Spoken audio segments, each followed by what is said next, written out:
Pemirsa, pelaksanaan catur berata penyepian umat Hindu ternyata menghadapi tantangan di masa kini dalam wujud medsos. Ada indikasi oknum-oknum tertentu sengaja berupaya merusak rukunan umat beragama di Bali dengan mengunggah ujaran kebencian terkait Nyepi sehingga memancing kemarahan umat Hindu. Oleh sebab itu, umat Hindu dihimbau puasa medsos selama sehari demi menjaga kualitas pelaksanaan tapa berata penyepian.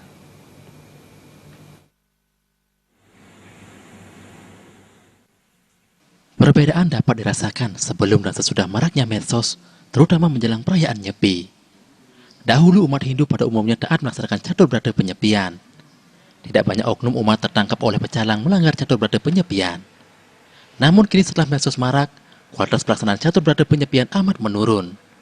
Kini setelah medsos marak, pada perayaan Hari Raya Nyepi masih ada umat asik bersuah foto dan saling memberikan ucapan Nyepi secara online. Hal yang lebih parah adalah apabila umat membaca unggahan ujaran kebencian terhadap Nyepi. Seringkali umat terpancing untuk membalasnya. Umat beragama lain akan melihat, pada perayaan Nyepi umat Hindu masih tetap mengakses medsos.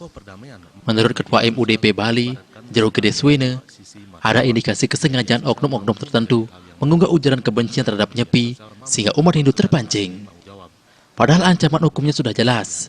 Siapapun yang menghina dan menghancurkan adat, budaya dan agama, termasuk Hari Raya Suci Nyepi, bisa terancam sanksi 10 tahun penjara dan denda 10 miliar.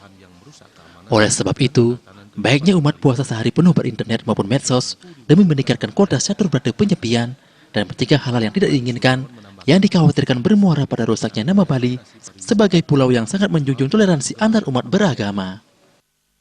Namun seperti sekarang itu tidak sedikit kan informasi ataupun berita-berita yang menyangkut tentang hoax itu kan, termasuk juga sudah banyak ditangkap juga oleh polisi kan. Itu menandakan juga ada suatu katakanlah indikasi dari pihak-pihak yang tidak senang untuk Indonesia. Bali bagian daripada Indonesia, melalui Bali bisa dilakukan hal-hal yang mungkin menjadikan kita bersama ini bisa saling tidak menghargai, saling tidak menghormati dan bisa menimbulkan suatu potensi konflik.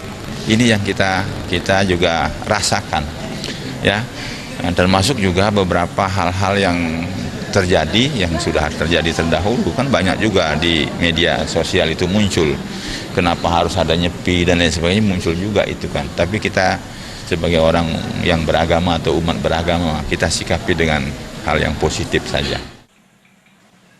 Jero Gede Swene menambahkan, kedepannya pihak yang terkait bisa memilah peraturan pelanggaran mengakses internet di Hari Raya Nyepi.